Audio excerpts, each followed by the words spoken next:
Welcome back to World Wrestlers History, where we dive deep into battles you might not always see, scars you can't always touch, and victories that are born out of pain.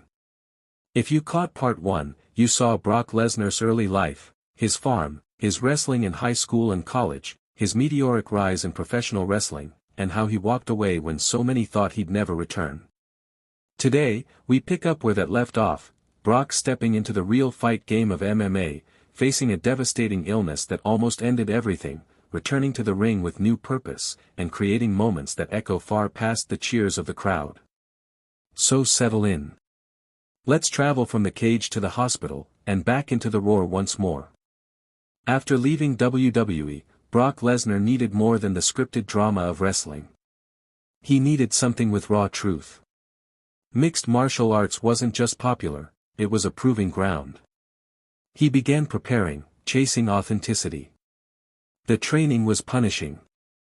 Brock adapted from the world of choreographed sequences to unpredictable combat. Striking, grappling, submissions. Camp after camp where every muscle burned, every bruised shin was a reminder that you're not in a ring with ropes and predictable spots, you're in a world where instinct, timing, and grit decide everything. The UFC saw him as a curiosity at first. A big-name wrestler stepping in to shake up the brand. But curiosity turned to respect fast.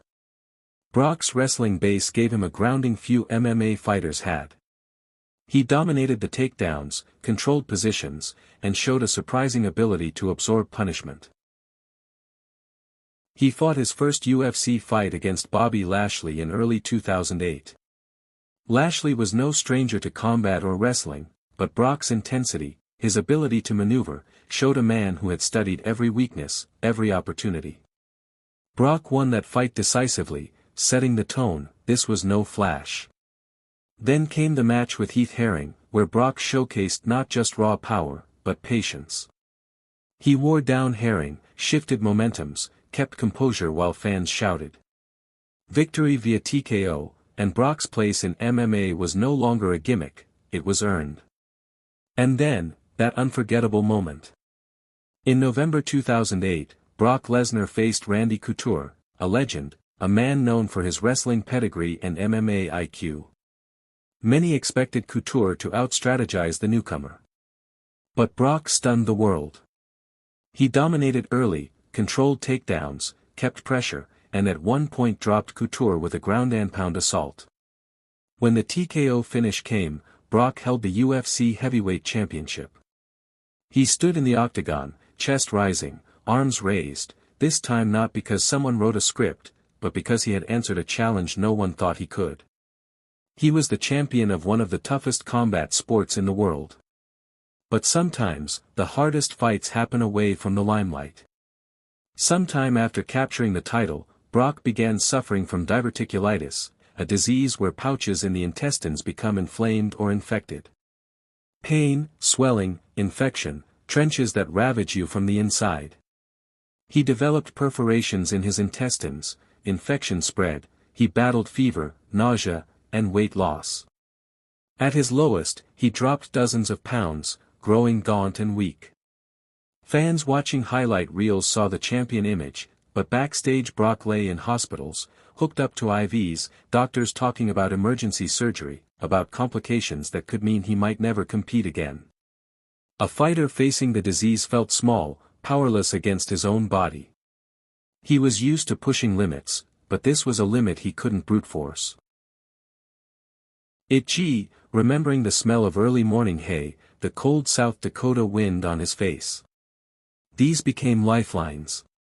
He spent months recovering. Therapy, slow walks, careful nutrition. Every meal was a negotiation with his gastrointestinal tract. Every breath sometimes accompanied by sharp pains. But he refused to surrender. When Brock returned to training, he carried with him scars not just visible, but mental. Every stretch, every choke hold, reminded him of vulnerability. But also of how far he'd come. Back in the octagon, Brock didn't reclaim every fight. He suffered losses, in skill, in speed, in endurance, but what he lost in physical peak, he gained in wisdom. He became more cautious, more strategic. Not every punch was thrown, not every moment was dominance, but each step forward was a victory over the disease, over doubt. In parallel, the world of wrestling never stopped calling him. Fans whispered, could he return? Would he be the same?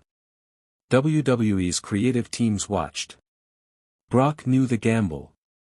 Returning meant risk, of injury, of fan expectations, of the possibility that the new Brock might fall short of the legend. But in 2012, Brock answered the call. He returned to WWE, not as a cast-off, but as a force tempered by fire. Every promo, every entrance, every look had layered meaning. He was no longer the young champion who reveled in success. He was older, maybe slower in movement, but scarred in ways that made him more compelling. He captured titles, headline pay-per-views, Royal Rumbles. Fans saw in him something deeper now, an understanding of mortality, of cost. His matches weren't just contests of strength, they became stories of comeback and legacy. One of the most defining moments came at WrestleMania 30. The Undertaker's streak, 21 straight WrestleMania wins, stood as one of the greatest runs in wrestling history. For years fans believed it invincible.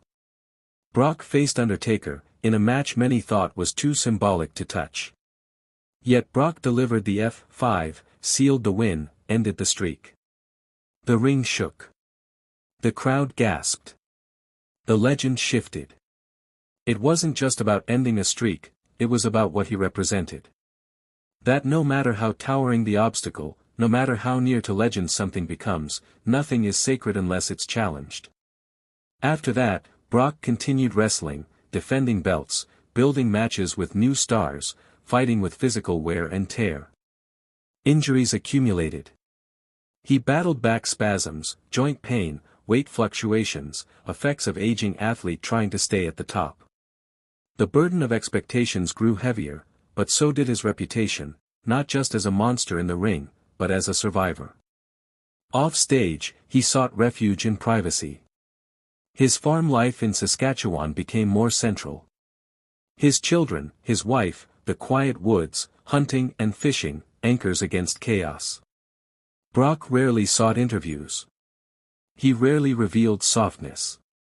But to those who know, the silence hid love, gratitude, humility. Because surviving is not only about fighting, it's about understanding what you're fighting for. Brock Lesnar's legacy now spans wrestling, MMA, personal struggle, redemption. He reshaped what people thought was possible.